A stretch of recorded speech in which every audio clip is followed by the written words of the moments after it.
में कहा है उसे नहीं बनने दूंगा।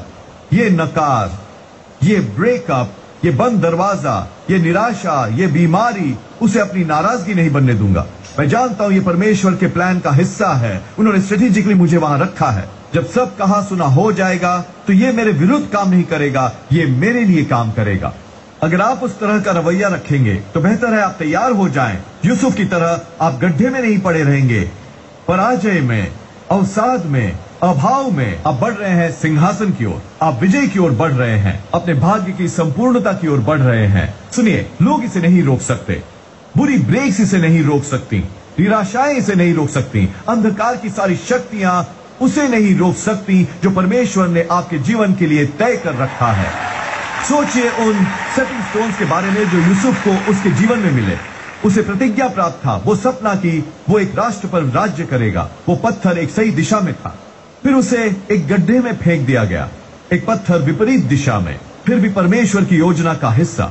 पोतीफर की पत्नी ने उसके बारे में झूठ बोला, उसे जेल में डलवा दिया। 2 पत्थर गलत दिशा में जाते हुए जेल में। एक दोस्त, एक और कैदी, जब वो निकला तो यूसुफ के बारे में सब कुछ भूल गया। एक और गलत तरफ गया पत्थर। यूसुफ ने सोचा होता कि ये तो एक शैली हो गई है, यही मेरी तकदीर है, ये पत्थर गलत राह की ओर जा रहे हैं। 13 साल निराशाएं, धोखे, अन्याय, निश्चित ही उससे परमेश्वर की योजना गंवा दी। नहीं, परमेश्वर हमारे कदम निर्देशित कर रहे हैं। तब ही नहीं जब हालात हमारे पक्ष में जा रहे हैं, तब ही नहीं जब दरवाजे खुले हैं, तरक्की पाए हैं, लोग हमारे साथ अच्छे हैं, पर तब जब दरवाजे बंद हो, लोग तुम्हारे साथ भला न कर रहे हो, वो रिपोर्ट अच्छी न हो, वो पत्थर गलत दिशा में जा रहे हो, वो अभी भी परमेश्वर के हाथ में है। मेरा प्रश्न ये है कि क्या आप उन पर भरोसा करेंगे तब भी जब आप उन्हें समझ न रहे हो? क्या आप एक अच्छा रवैया रखेंगे ये जानते हुए कि ये आपकी भलाई में बदलने वाला है? बस यूसुफ की तरह ही आप एक यू टर्न पर आएंगे। वही परमेश्वर जिसने संचालन किया कि उसे धोखा मिले, उसके बारे में झूठ बोला जाए, उसे गड्ढे में फेंका जाए, उसी ने संचालित किया कि वो तरक्की पाए, पलटा पाए, सिंहासन पर बैठे, अपना सपना पूरा करे। सुनिए, उससे हतोत्साहित न हो कि आप किससे गुजर रहे हैं। आपका समय आ रहा है। आप जहां पर हैं वहीं आप नहीं रहने वाले। शायद आप एक घाटी में हो, परमेश्वर ने आपको वहां जाने दिया, पर आप वहां रहेंगे नहीं ताकि आप और भी ऊंचे पहाड़ पर आ सकें। परमेश्वर ने नए लेवल आपके लिए संग्रहित कर रखे हैं। उत्पत्ति अध्याय 15 में परमेश्वर ने इजरायलियों से कहा कि वो उनको एक विदेशी राष्ट्र में ले जा रहे हैं जहां उनसे दुर्व्यवहार होगा, उन्हें कठिनाइयां झेलनी होंगी। उन्होंने कहा कि वहां नेगेटिव स्टेपिंग स्टोन होंगे जो गलत दिशा में जा रहे होंगे। आप सोचेंगे कि यह कभी कारगर नहीं होगा, पर परमेश्वर ने उन्हें प्रतिज्ञा दी, तुम कठिनाइयों से गुजरोगे और उसके बाद तुम आओगे बहुत ही भरपूरी में। दोस्तों, वहां हमेशा बाद में होता है।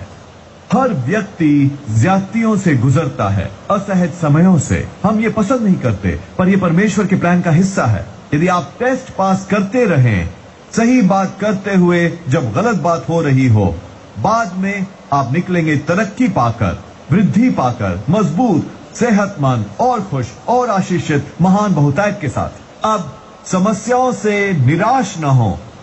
ये सब उस प्रक्रिया का हिस्सा है जो परमेश्वर इस्तेमाल करते हैं प्रतिज्ञा साकार करने में।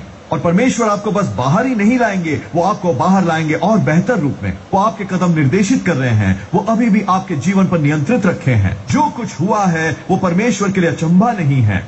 उन्होंने वो कठिनाई आने दी, आपको हराने के लिए नहीं, पर आपको तरक्की देने के लिए। परमेश्वर हमसे वो कह रहे हैं जो उन्होंने इजरायलियों से कहा था, यदि तुम आगे बढ़ते रहोगे, कठिनाइयों के बाद, टूटने के बाद, निराशाओं के बाद, तो वहां होगा महान आनंद, महान अवसर, बढ़िया स्वास्थ्य, बढ़िया रिश्ते, बढ़िया बहुतायत आपकी ओर आती हुई। कुछ साल बाद जब विक्टोरिया और मेरी शादी हुई थी, हमें डाक से एक अनपेक्षित टैक्स बिल मिला। वो व्यक्ति जिसे हमने काम पर रखा था अपने टैक्स रिटर्न भरने के लिए, वो टेक्सास के कुछ विशेष कानूनों से परिचित नहीं था। अब हमें हजारों डॉलर देने थे। हम एक नौजवान दंपति थे। हम अपने घर की डाउन पेमेंट के लिए बचा रहे थे और ये हमारे सारे फंड ले जाने वाला था। उस पर सबसे बदतर बात तो ये, जो हमें देना था उससे आधे से ज्यादा रकम थी पेनल्टीज के कारण। मैंने सोचा, प्रभु ये सही नहीं है। मैंने एक प्रोफेशनल को रखा था, उसने एक कबाड़ा किया अब मुझे पैसा चुकाना पड़ रहा है उसकी गलतियों का। ये सब उस साल के क्रिसमस के आसपास हुआ। हमने अपनी पूरी कोशिश की आनंदित रहने की, पर हमारे दिमागों पर कहीं हमें हमेशा महसूस हो रहा था इस समस्या का बोझ। अंत में हमें एक व्यक्ति मिला जो हमारी मदद कर सकता था इस सब को सुलझाने में। वो एक टैक्स अटर्नी था। कुछ हफ्तों तक वो हर रात हमारे घर पर होता, डॉक्यूमेंट्स का अध्ययन करता, नए फॉर्म्स भरता हुआ। हम साथ ही खाना खाते, साथ साथ काम करते। धीरे धीरे हम दोस्त बन गए। 10 साल बाद मैं यहां चर्च में काम कर रहा था, लेकवुड इस टेलीविजन मिनिस्ट्री को चलाता हुआ। मेरे माता पिता पास्टर्स थे। सर्विस के बाद एक आदमी आया। उसने कहा, जोएल, मेरे कजिन के पास एक कंस्ट्रक्शन परमिट है ह्यूस्टन में full power commercial television station के लिए। वो चाहेगा कि तुम उसका हिस्सा बनो। फिर एक टीवी स्टेशन ह्यूस्टन जैसी मेजर मार्केट के लिए बहुत बड़ी बात थी। मैं जवान था, मुझे कुछ नहीं मालूम था एक टेलीविजन स्टेशन के कॉन्ट्रैक्ट नेगोशिएशन के बारे में। फिर मैंने सोचा मैं अपने अटर्नी दोस्त को फोन करूंगा, वो जिसे मैं टैक्स समस्या के दौरान मिला था। 3 महीने बाद हमारे पास एक कॉन्ट्रैक्ट था। हमने स्टेशन से प्रसारण शुरू किया।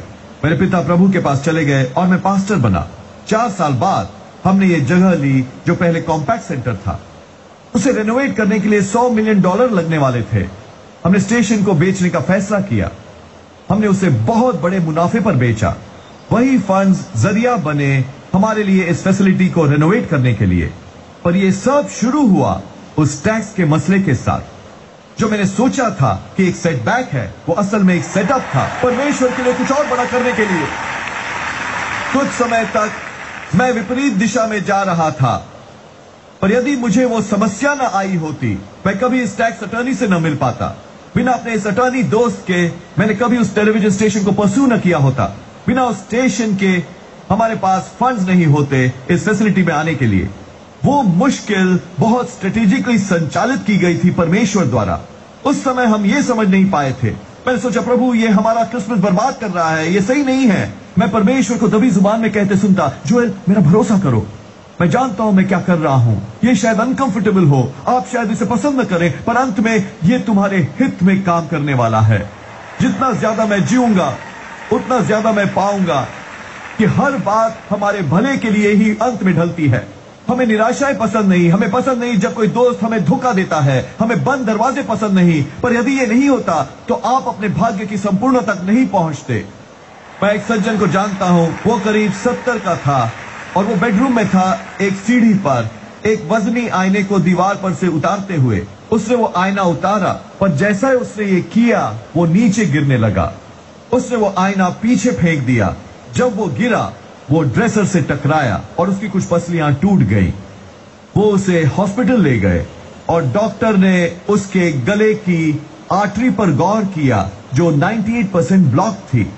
किसी भी समय उसे बड़ा स्ट्रोक हो सकता था, शायद बच भी ना पाता।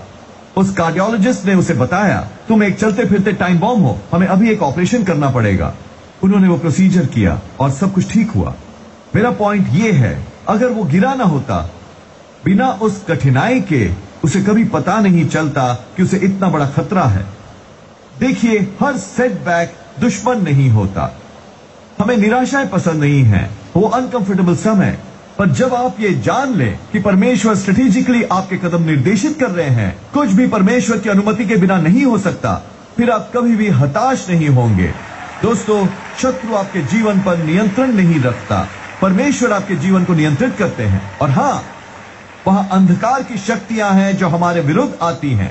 पर अय्यूब की तरह शैतान को भी अनुमति लेनी पड़ी थी उसकी परीक्षा लेने के लिए। यदि वो बुरी ब्रेक या वो निराशा कोई मकसद पूरा न करती होती तो परमेश्वर इसे कभी होने नहीं देते। उस हर बात से लड़ना छोड़ दें जो आपके हक में नहीं होती। परमेश्वर ने आपको अपने हाथ की हथेली पर रखा है, आपको कोई भी छीन नहीं सकता।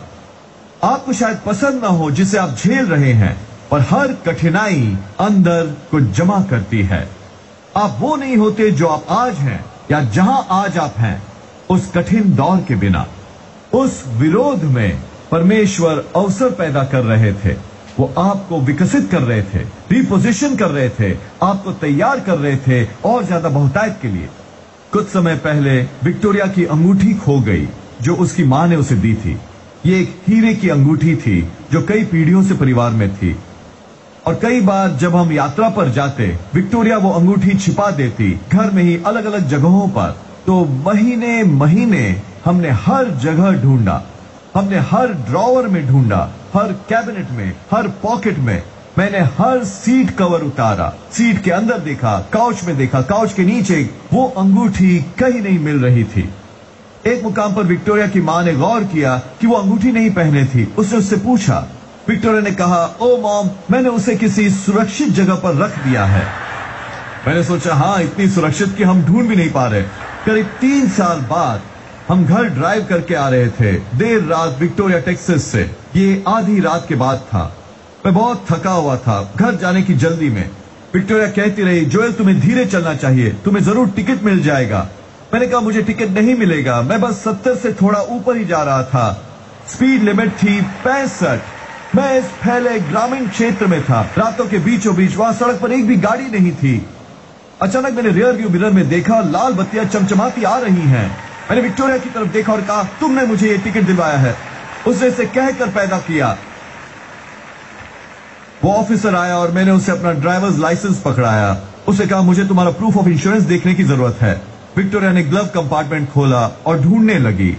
वो हर डॉक्यूमेंट पा रही थी सिवाय करंट इंश्योरेंस के। आखिर उसने सब कुछ बाहर निकाला उस ग्लव कंपार्टमेंट से। वहां पीछे तक वो टटोलने लगी। वो ऑफिसर वहीं पर खड़ा था। वो बहुत नर्वस हो गई थी। रात के बीचों बीच आप कुछ देख नहीं पा रहे थे। वो अपना हाथ आगे पीछे बार बार ले जा रही थी। एक बार उसे कोई तेज चीज चुभी वहां नीचे एक दरार में। सोचा, ये क्या है? उसने कोशिश की और उसे आखिरकार बाहर निकाला। ये वो अंगूठी थी जिसे वो 3.5 साल से ढूंढ रही थी। मुझे अभी तक समझ नहीं आता, परमेश्वर ने उसकी अंगूठी ढूंढने के लिए मेरी पीड़ा का इस्तेमाल क्यों किया। इससे कोई तुक नहीं बनता। विक्टोरिया इतनी एक्साइटेड हो गई कि वो इंश्योरेंस कार्ड के बारे में भूल ही गई। वो वहां आनंदित हो रही थी और यहां मैं जेल जाने वाला था। उसे वो करंट इंश्योरेंस कार्ड ढूंढने की जरूरत थी जो उस थप्पी में सबसे ऊपर था। ये वो पहली चीज थी जो उसे देखी थी। ये ऐसा था जैसे परमेश्वर ने उसे ओझल कर दिया हो। मैंने वो उस ऑफिसर को पकड़ाई। उससे कहा, क्या तुम वो प्रभु सेवक हो? मैंने कहा, मैं हूं। उसे कहा, अगर मैं ह्यूस्टन आया तो क्या तुम मेरे लिए एक सीट रखोगे अपने चर्च में? मैंने कहा, मैं पूरा सेक्शन तुम्हारे लिए रख दूंगा। उसने वापस मुझे पकड़ाया और कहा, गुड नाइट, ध्यान रखना, तुम जा सकते हो।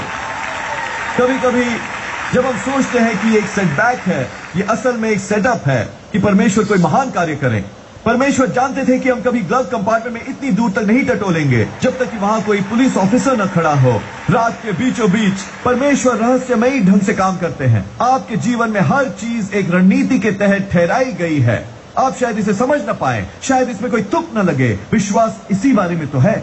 आप में से कुछ जी रहे हैं हताशा में, परेशान, उसके कारण जो किसी ने कहा, जो कारगर नहीं हुआ। उस शांति के मुकाम पर लौट आइए। ये आपके विरुद्ध काम नहीं करेगा, ये आपके लिए काम करेगा। जैसे परमेश्वर ने इजरायलियों को प्रतिज्ञा दी थी, मैं विश्वास और ऐलान करता हूं, आप एक बाद में आ रहे हैं। उस तूफान के बाद, उस मुश्किल के बाद वहां होगा महान आनंद, महान स्वास्थ्य, महान संबंध, महान अवसर, महान बहुतायत आपकी ओर आती हुई यीशु के नाम पर। यदि आज आपने ग्रहण किया तो कहिए आमीन। हम अपना प्रसारण खत्म नहीं करना चाहते, आपको यह अवसर दिए बिना कि यीशु को अपने जीवन का प्रभु बनाएं। मेरे साथ प्रार्थना करेंगे। प्रभु यीशु, मैं अपने पापों का पश्चाताप करता हूं, मेरे हृदय में आइए। मैं आपको अपना प्रभु और उद्धारकर्ता बनाता हूं। ये साधारण सी प्रार्थना करके आप नए सिरे से जन्म ले चुके। एक बाइबल आधारित चर्च में आइए, परमेश्वर को पहला स्थान दीजिए, वो आपको कमाल की जगहों पर पहुंचाएंगे।